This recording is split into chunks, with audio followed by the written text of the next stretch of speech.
Welcome to our channel Dikshit maths classes.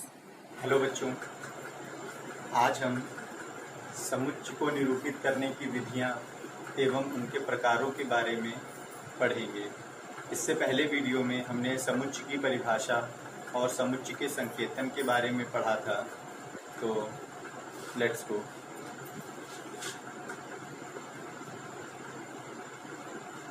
समुच्चय को निरूपित करने की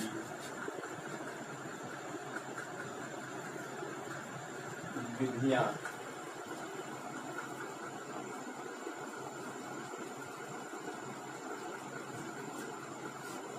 समुच्चय को निरूपित करने की विधियां। तो बच्चों, हम जानते हैं कि समुच्चय को निरूपित करने की निम्नलिखित दो विधियां होती हैं। पहली तालिका विधि या रोस्टर विधि और दूसरी गुण विधि या समुच्चय निर्माण विधि। तो ध्यान रखेंगे कि समुच्चय को निरूपित करने की निम्नलिखित दो विधियां होती हैं, तो इसको नोट कर लेंगे।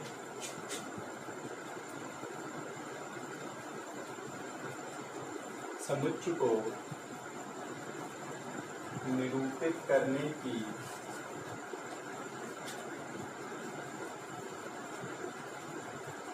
निम्नलिखित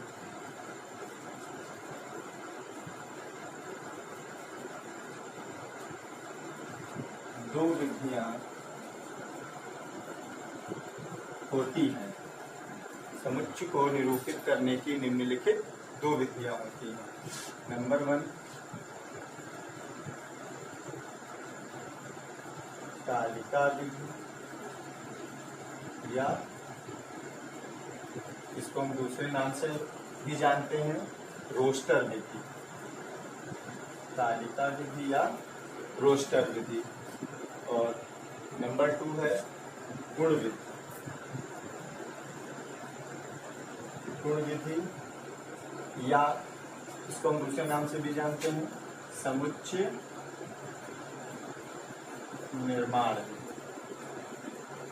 समुच्चय निर्माण विधि। अब हम तालिका विधि के बारे में पढ़ेंगे।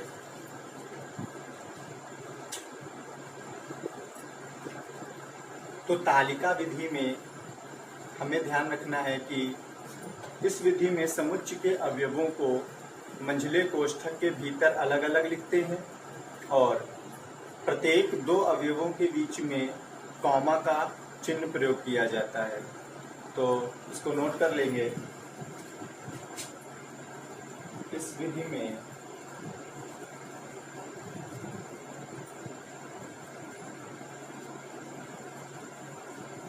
समुच्चय के अवयवों को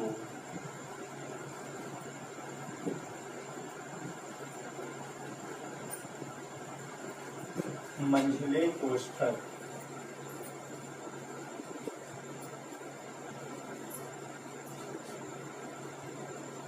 के भीतर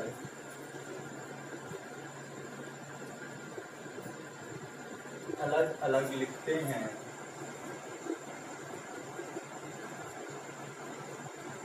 तथा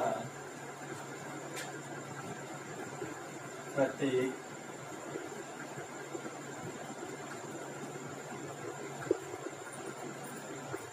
दो अवयवों के बीच में अर्धविराम मतलब कॉमा का प्रयोग करते हैं। तो इसका हम उदाहरण देख लेंगे। जैसे मान लिया कोई समुच्चय है हमारा ए।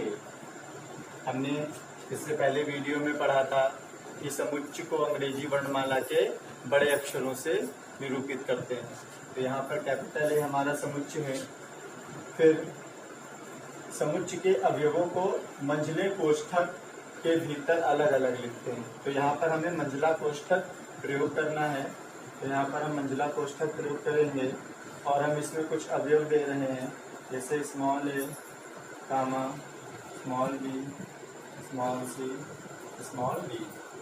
तो मंझले कोष्ठक के भीतर अवयवों को अलग अलग लिखा गया है और प्रत्येक दो अवयवों के बीच में कॉमा चिन्ह का प्रयोग किया जाता है।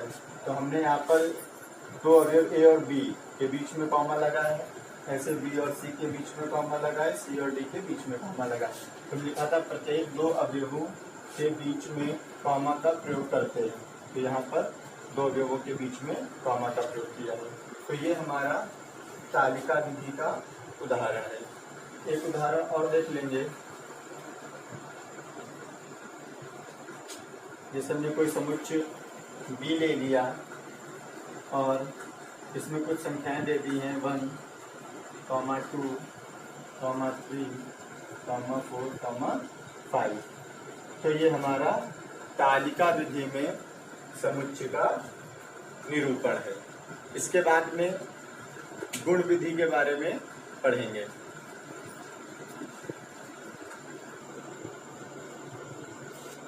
तो गुण विधि या समुच्चय निर्माण विधि।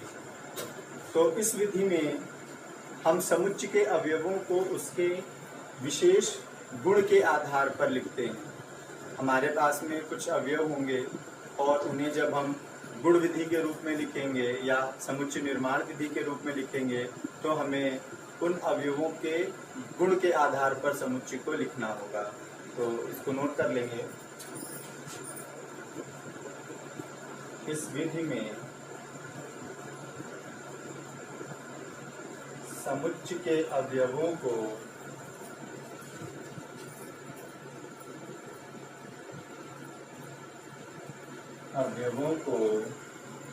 उसके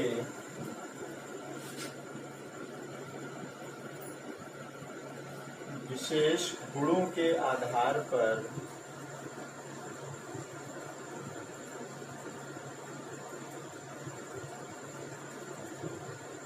लिखा जाता है। इस विधि में समुच्चय के अवयवों को उसके विशेष गुणों के आधार पर लिखा जाता है। अब हम इसका एग्जाम्पल देखते हैं। जैसे हमने मान लिया कि यदि 10 से कम प्राकृतिक संख्याओं का समुच्चय A है। हम कोई एग्जाम्पल ले लेते हैं।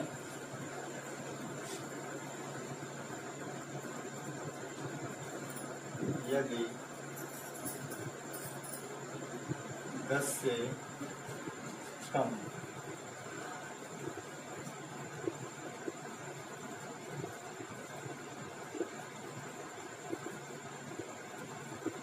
प्राकृतिक संख्याओं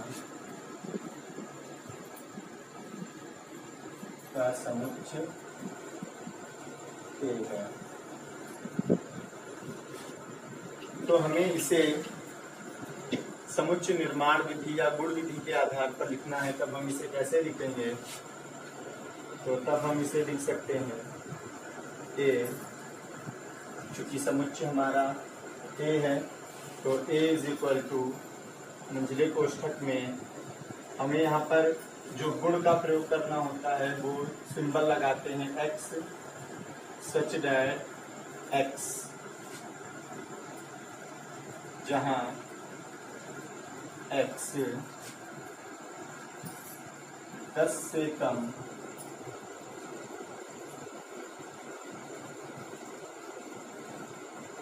प्राकृतिक संख्या है। तो हमने यहाँ पर देखा जो हमें 10 से कम प्राकृतिक संख्याओं का समुच्चय A दिया गया था। तो जब हमने उसे गुण विधि में लिखा तो हम सबसे पहले समुच्चय जो A दिया है वो लिखे A इज इक्वल टू, फिर मंझले कोष्ठक में चूंकि समुच्चय को लिखना होता है, समुच्चय के अवयवों को लिखना होता है, तो यहाँ गुण विधि के लिए हमें एक सिंबल का प्रयोग करना होता है जो हमारा x सच दैट x है। इस सिंबल का यूज कर लेते हैं। फिर आगे हमें कंडीशन दी गई कि 10 से कम प्राकृतिक संख्याएं, तो जहाँ x, ये जो x है ये 10 से कम प्राकृतिक संख्या है। हम एक उदाहरण और देख लेते हैं इसका। जैसे हमने ले लिया यदि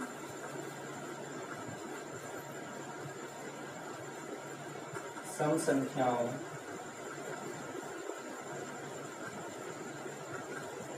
का समुच्चय B है। हमने एक समुच्चय B लिया है जो कि सम संख्याओं के लिए है, तो हम इसको गुण विधि में कैसे लिखेंगे? B इज इक्वल टू निचले कोष्ठक में x सच दैट x, जहाँ x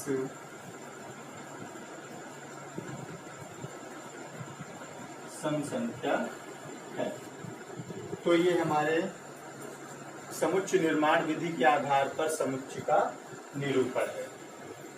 इसके बाद में हम समुच्चय के प्रकारों के बारे में पढ़ेंगे।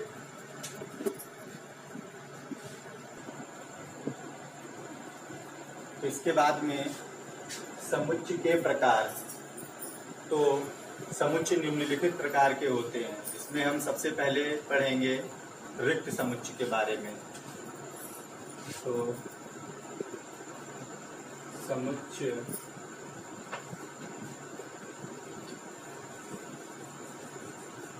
निम्नलिखित प्रकार के होते हैं। नंबर 1 रिक्त समुच्चय।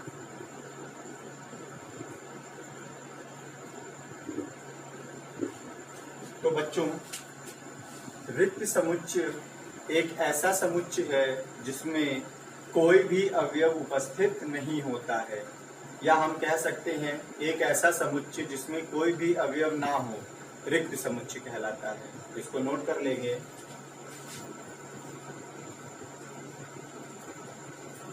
ऐसा समुच्चय जिसमें कोई भी अवयव न हो,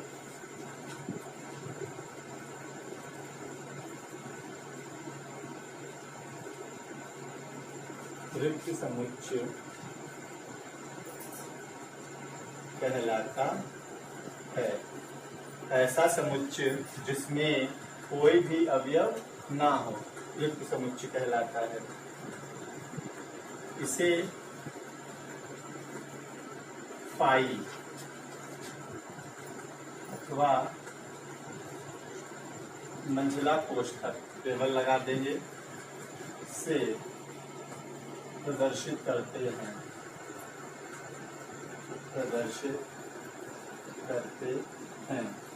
तो ध्यान रखेंगे कि जो रिक्त समुच्चय है इसको हम लोग फाई से प्रदर्शित करते हैं या सिर्फ मंझले कोष्ठक से भी प्रदर्शित करते हैं। तो इसका एग्जांपल देख लेंगे। जैसे कोई समुच्चय ए है और सिर्फ हमने मंझला कोष्ठक बना दिया, इसके अंदर हम कोई भी अवयव नहीं लिखेंगे, तो ये हमारा समुच्चय कैसा हो गया? रिक्त समुच्चय हो गया। तो सेकंड एग्जांपल है, माना कोई समुच्चय बी है, x such that x square बराबर 4, जहाँ एक्स एक विषम संख्या है। तो ये हमारा रिक्त समुच्चय होगा। क्यों? क्योंकि एक्स स्क्वायर बराबर 4 में जो एक्स की वैल्यू आएगी +2 और -2, तो वो हमारी विषम संख्या नहीं है।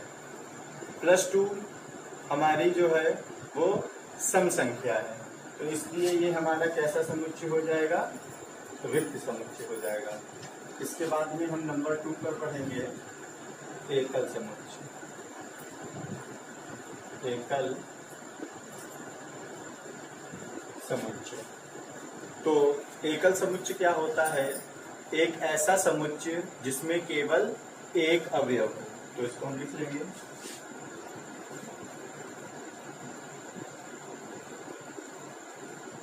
ऐसा समुच्चय जिसमें केवल एक अवयव हो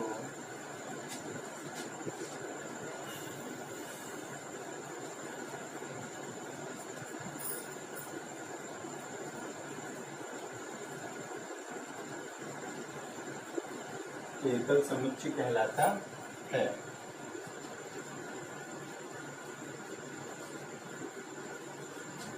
उदाहरण देख लेंगे। जैसे कोई समुच्चय ए ले लिया और इसमें अवयव है स्मॉल ए, तो यहाँ समुच्चय में केवल एक अवयव स्मॉल ए है, तो ये हमारा कैसा समुच्चय हो गया? एकल समुच्चय हो गया। इसके बाद में एक एग्जाम्पल दूसरा लेते हैं, बी ले लेते हैं। x सच दैट x, जहाँ x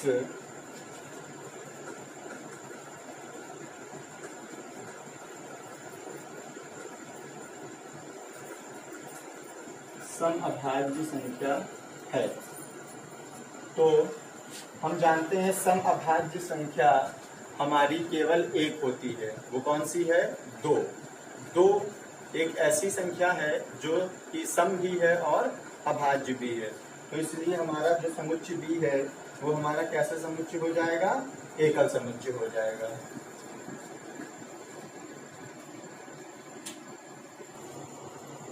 इसके बाद में हम नंबर 3 पर पढ़ते हैं परिमित समुच्चय के बारे में। तो परिमित समुच्चय में ऐसा समुच्चय जिसमें अवयवों की संख्या निश्चित हो, तो इसको नोट कर लेंगे। ऐसा समुच्चय जिसमें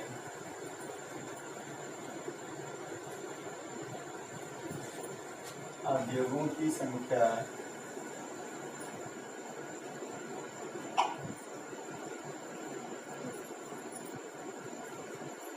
निश्चित हो,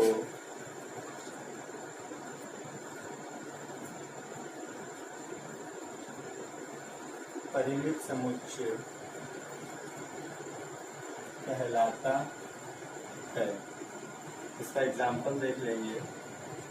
जैसे एक समुच्चय ए ले लिया, इसमें कुछ अवयव लिख दिए हैं 1, 2, 3, 4।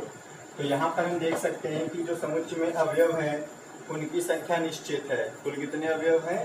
4 अवयव हैं, 1, 2, 3, 4। तो ये हमारा परिमित समुच्चय हो गया। इसके बाद में सेकंड देख लेते हैं, B, x such that x, जहाँ x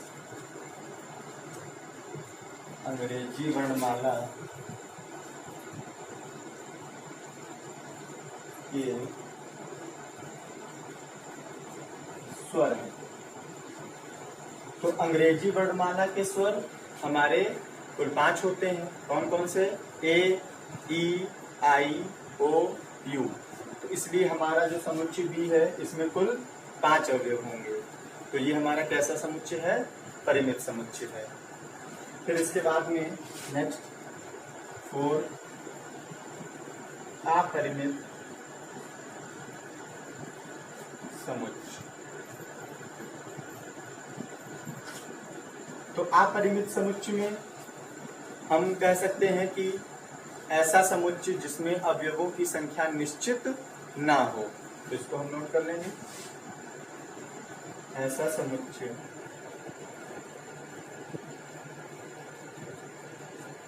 जिसमें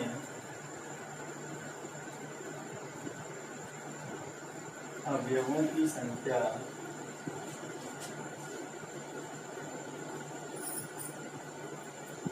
निश्चित ना हो, अपरिमित समुच्चय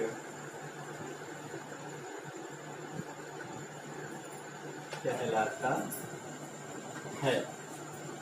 ऐसा समुच्चय जिसमें अवयवों की संख्या निश्चित ना हो, अपरिमित समुच्चय कहलाता है। उदाहरण देख लेंगे। जैसे एक समुच्चय ले लिया हमने, a इज इक्वल टू मंझले कोष्ठक में 1, 2, 3, 4 एंड सो ऑन। तो हमारा जो समुच्चय ए है इसमें अवयवों की संख्या निश्चित नहीं है। क्यों? क्योंकि यहाँ पर हमने लास्ट में एंड सो ऑन का प्रयोग किया है, तो इसमें अवयव 5, 6, 7, 8, 9, 10 और उससे ज्यादा भी हो सकते हैं। तो इसलिए हमारा कैसा समुच्चय है? अपरिमित समुच्चय है। इसके बाद में और ले लेंगे b = x such that x, जहाँ x